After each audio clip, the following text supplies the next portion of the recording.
জায়গা দেখতে ভালো লাগবে।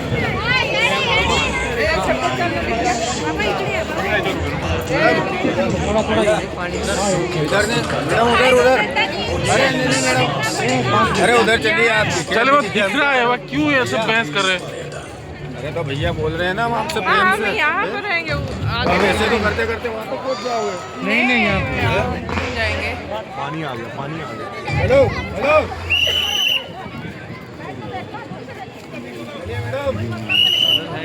बिल्कुल दुआ देना, दिक्कत तो चुपचाप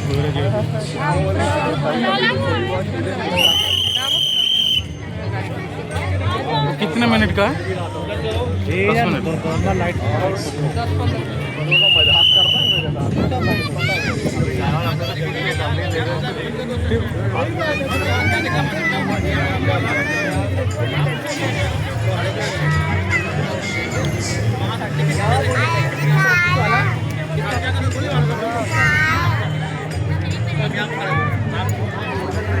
आप क्या कर रहे हो?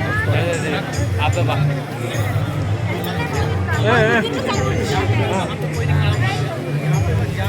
यार देख पर कहीं से मतलब बॉयज को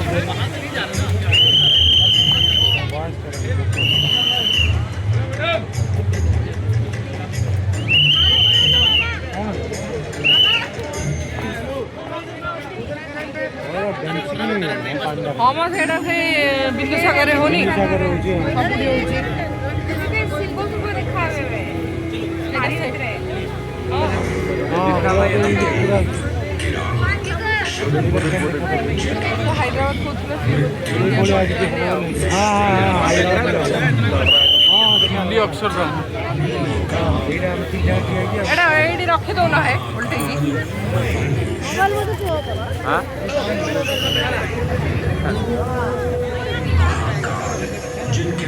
से पूरा पतला तो पानी रहती है।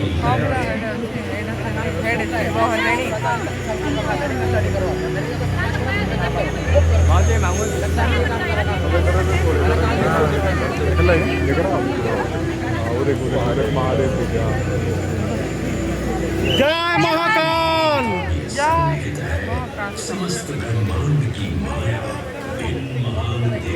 ଶିବ ଅଛନ୍ତି ଅଛନ୍ତି ରେ ସେ ଦେଖାଯାଉନି କଳା ପୁରା ତଳକୁ ଦେଖେ। नहीं तला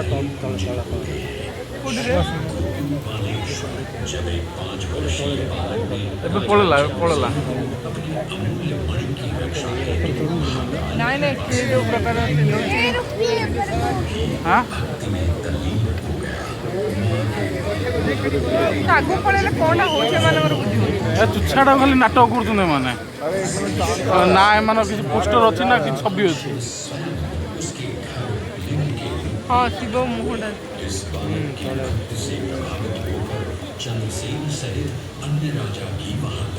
ଛୁଆ ବି ଦେଖେଇଲା ନା ଛୁଆ କ'ଣ ଚାଲ ଏ ଦେଖ ଦେଖ ଫଟୋ ଦେଖ ଫଟୋ ଦେଖ। अरे फोटो देख रहे फोटो देख ହଁ ହଁ ହାତ କାଣ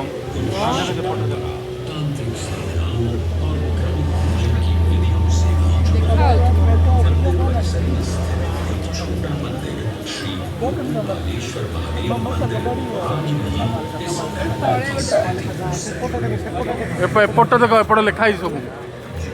अरे एपट देख जुमा एपट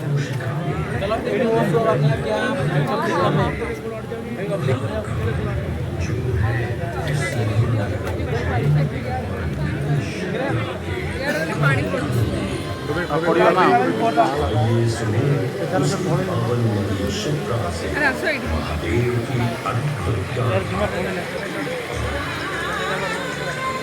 ତମେ ବନେଇଛ ଗୋଟେ କରିଡର, ଲୋକ ଯଦି ଦେଖିବେନି କ'ଣ ପାଇଁ ରଖିଛ ସେଠି? ଇଏ ଦେଖିବନି ଆଗକୁ ଯାଅନି, ଆମେ ଯାଇକି ହାତ ମାରିଦେବୁ ନା କ'ଣ ସେ ଭିତରେ?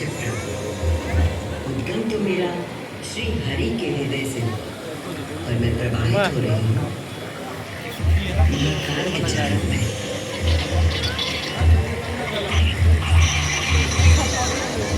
पुराण में मुझे कई नाम प्रदान किए गए हैं। जबरधनी, देखे यहाँ पे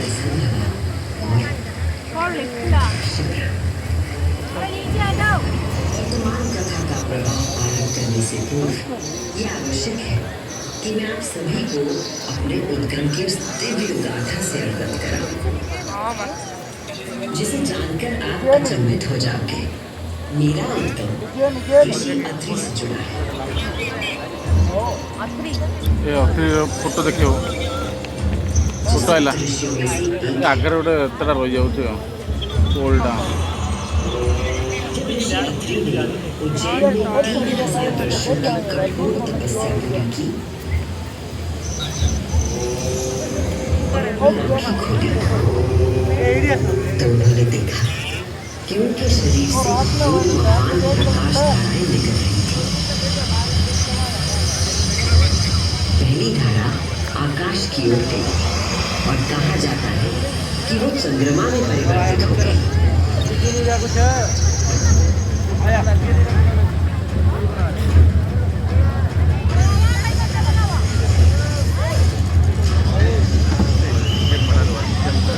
और दूसरी प्रकाश धारा पृथ्वी की ओर गई और उसने मेरा रूप धारण कर लिया। और उस प्राचीन काल से बहती आ रही हूँ मैं इतिहास, आध्यात्मिकता, दिव्यता की कहानियाँ अपने साथ लेकर। कहानियाँ महाकाल की, जो विश्व का आदि और अंत है, जीवन का आरंभ और समापन जिनकी इच्छा से होता है, जो इस विश्व की निस्तब्धता और ध्वनि दोनों है।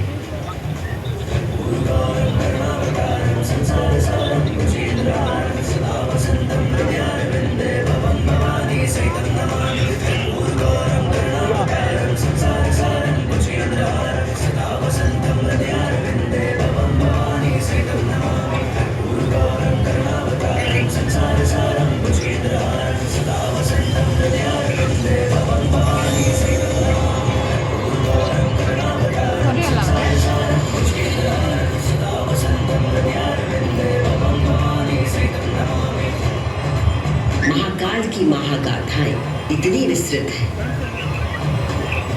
कि वे काल और अंतरिक्ष की सीमाओं को पार कर सकती हैं। और आज मैं आपको इन कथाओं का केवल एक संक्षिप्त अंश प्रस्तुत करूंगी, केवल कुछ चुनिंदा बुद्धि। समस्त सृष्टि महाकाल की अद्वितीय चेतना का संचार है, परंतु जिसके हृदय में स्वयं महाकाल की दिव्य चेतना प्रवाहित होती है, वही है मेरे तट पर स्थित उज्जैनी। स्कंद पुराण में अवंती खंड के अनुसार अवंतिका यानी उज्जैन सप्त सागर के अस्तित्व के बारे में बताया गया है, जिनमें से एक है रुद्र सागर।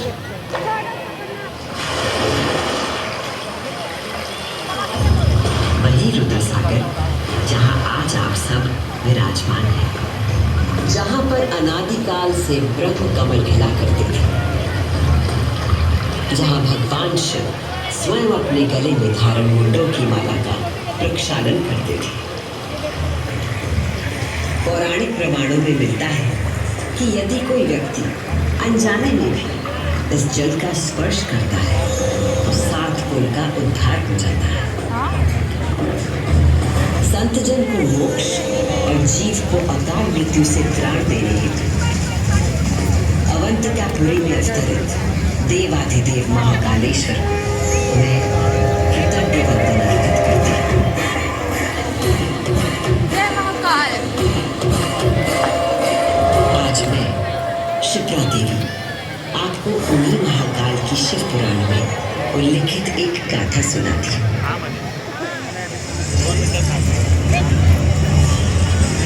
ब्रह्मांड के इतिहास में हमारी आकाश गंगा में भगवान ब्रह्मा और भगवान विष्णु के बीच श्रेष्ठता को लेकर प्रचंड विवाद हुआ। क्या करते रे?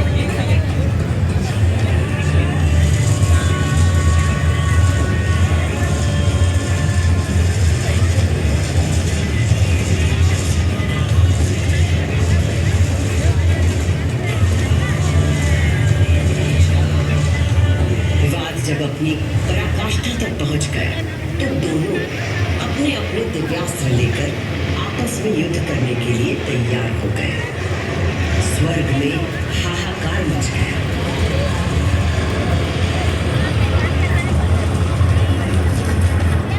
दिव्यास्त्र चलने से संपूर्ण जगत पर प्रलय का आना निश्चित था।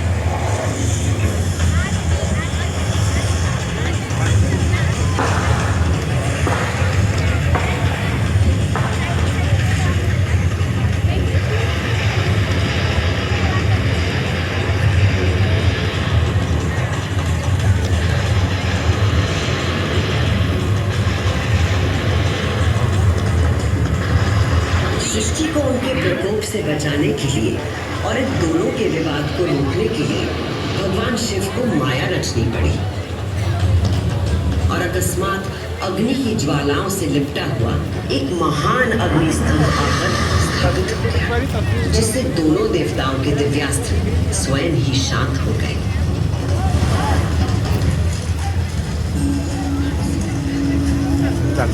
एक ऐसा अग्निस्तंभ जिसका ना कोई आदि था न अंत था। दोनों देवों ने अनुभूत किया कि इस स्तंभ के पीछे निसंदेह कोई अद्वितीय अलौकिक शक्ति निहित है। वे दोनों बोल उठे, हे महाप्रभु, आप हमें अपने यथार्थ रूप के दर्शन कराइए। तब उस स्तंभ से महादेव स्वयं प्रकट हुए।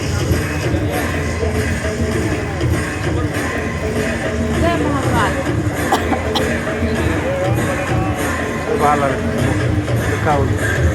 मोबाइल देखो तो मोबाइल देखो और ఎక్కడే కొట్టు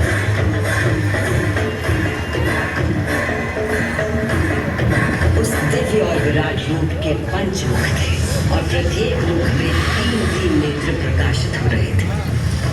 उनके भाल पर चंद्रमा का मुकुट था और मस्तक पर जटा। उनका कंठ नीला था और उनकी 10 भुजाएं थी। उनके अंग समस्त आभूषणों से सजे थे। उनके मस्तक पर भस्म का त्रिपुंड था।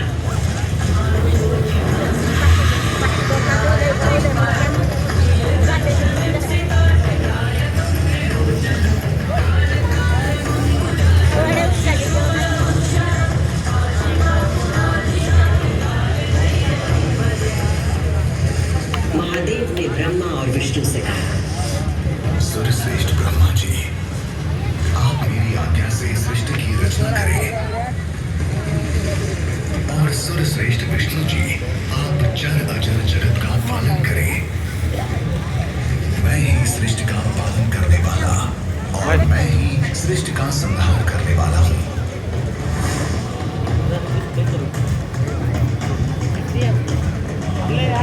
मैं ही ब्रह्मा, विष्णु और रुद्र नाम से 3 रूपों में बना हूँ।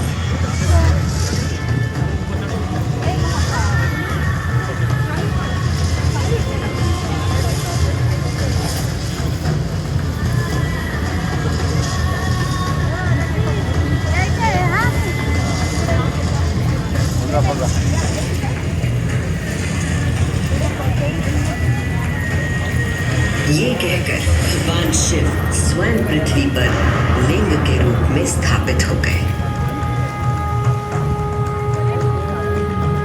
उस पल से इस लोक में लिंग पूजा का विधान प्रारंभ हुआ।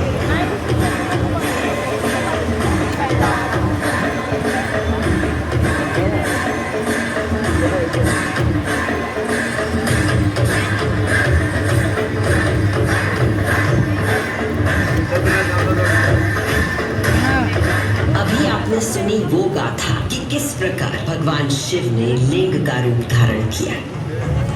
अब मैं सुनाती हूँ उज्जैन में महाकालेश्वर के प्रकट होने की कथा। उज्जैन नगरी में नित्य वेदों का अध्ययन करने वाले एक ब्राह्मण देवता रहते थे। उनका नाम वेदप्रिय था। वेदप्रिय प्रतिदिन पार्थिव शिवलिंग बनाकर उसकी पूजा करते थे।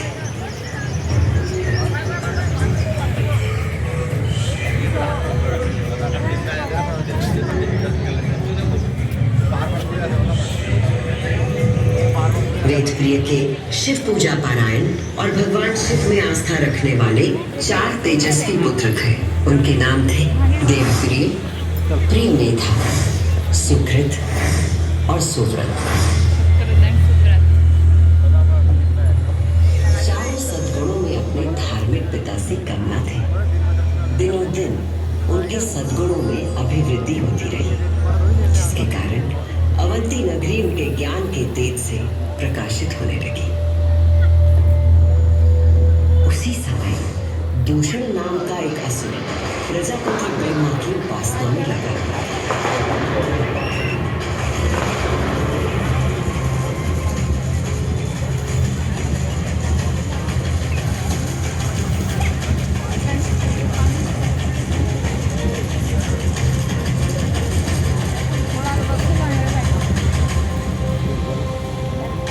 ब्रह्मा जी से अजय होने का वर पाकर दूषण वेद, धर्म और धर्मात्माओं पर आक्रमण करने लगा।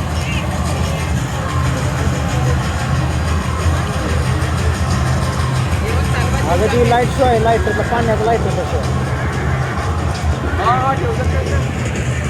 पाणीवर उडते कलरफुल त्यात मूर्त्या तयार होते त्या।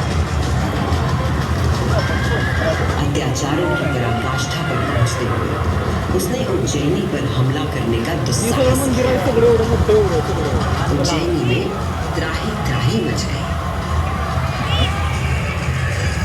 महादेवाचं लय मोठं मंदिर आहे, लय बघायसारखं आहे। राज्य सेनानायकों, तुम चारों दिशाओं में जाओ और उज्जैनी में जहाँ कहीं धर्म पर चलने वाला, वेदों का अध्ययन करने वाला दिखाई दे, उसका नाश करो।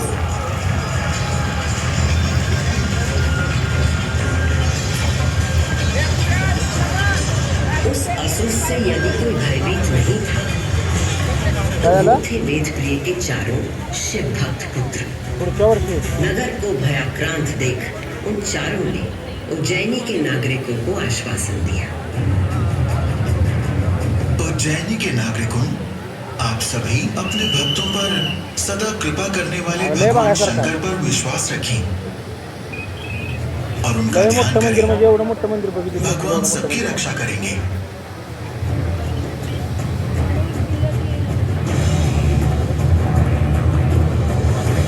मंत्रोच्चार का आवेग बढ़ गया।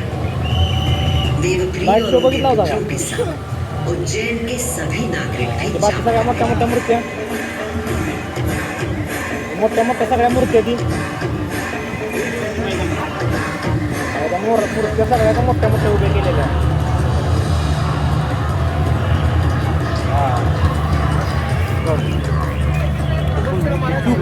कौनटा ये सब बैग जाच्छी बैग दा असुर दूषण अपनी सेना के साथ वहां पहुंच गया। वेदप्रिय के पुत्रों को देख शिव की आराधना करने वाले इन शिव भक्तों का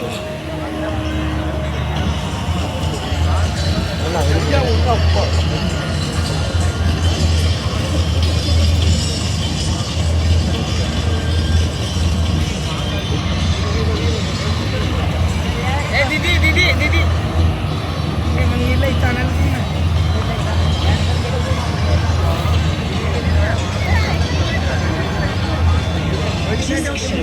दुष्ट असुर दूषण निर्दोष व्यक्तियों की हत्या का आदेश दिया। उसी क्षण पूजा किए जा रहे पार्थिव शिवलिंग के स्थान पर भयंकर विस्फोट के साथ एक गर्त हो गया और उस गर्त से घोर गर्जना कर प्रकट हुए महाकाल।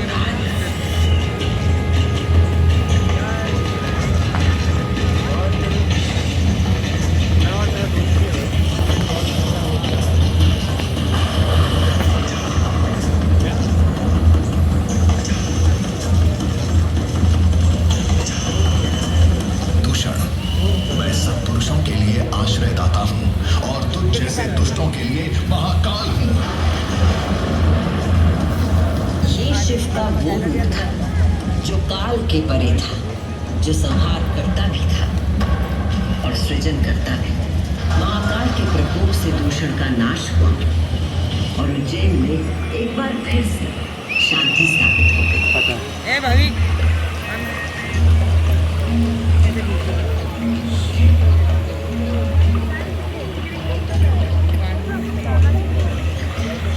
उज्जैनी के लोगों की आस्था से प्रसन्न भगवान महाकाल ने उन्हें वरदान मांगने को कहा।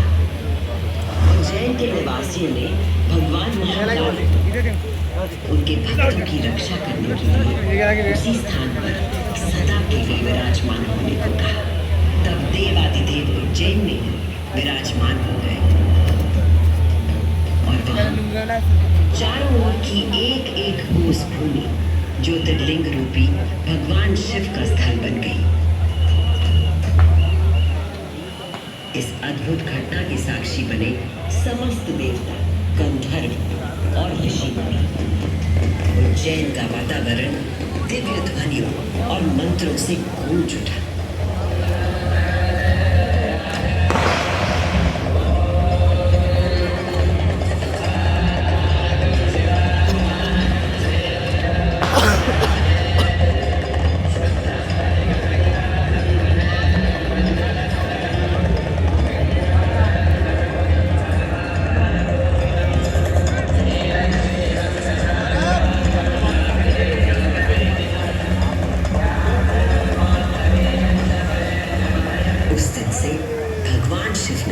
महाकालेश्वर के रूप में भूतल पर अपनी प्रतिष्ठा प्राप्त की और ये स्थान श्रद्धालुओं के लिए तीर्थ स्थान बन गया।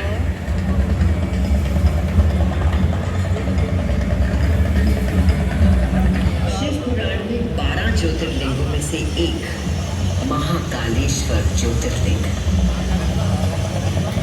यहाँ की भस्म आरती विश्व प्रसिद्ध है। ये फूड जो ना दर्शन केंद्र ना है का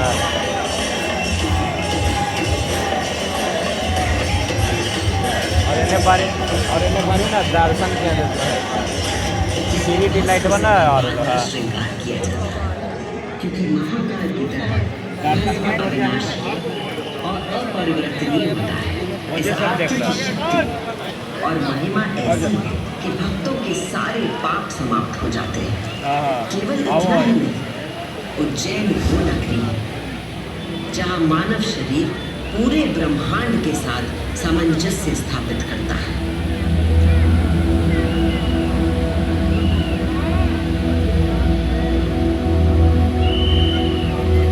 यत् पिंडे तत् ब्रह्मांडे, अर्थात जो कुछ मानव शरीर में है वही ब्रह्मांड में भी विद्यमान है।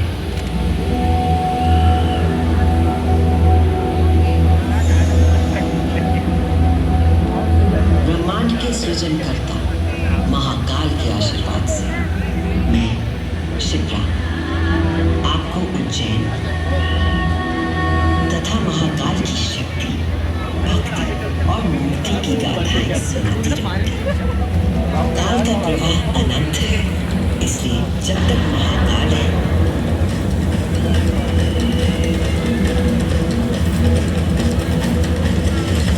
मैं यूं ही उज्जैन की स्मृतियों को अपने अंक में समेटे बहती रहूंगी।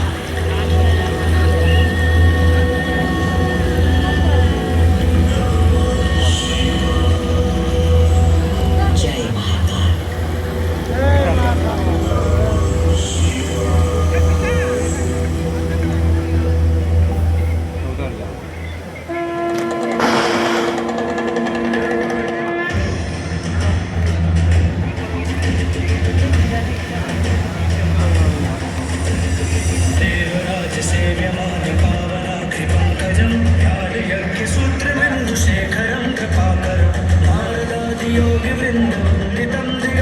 हेलो महाकाल महाकाल ना बा परदिन सकाळू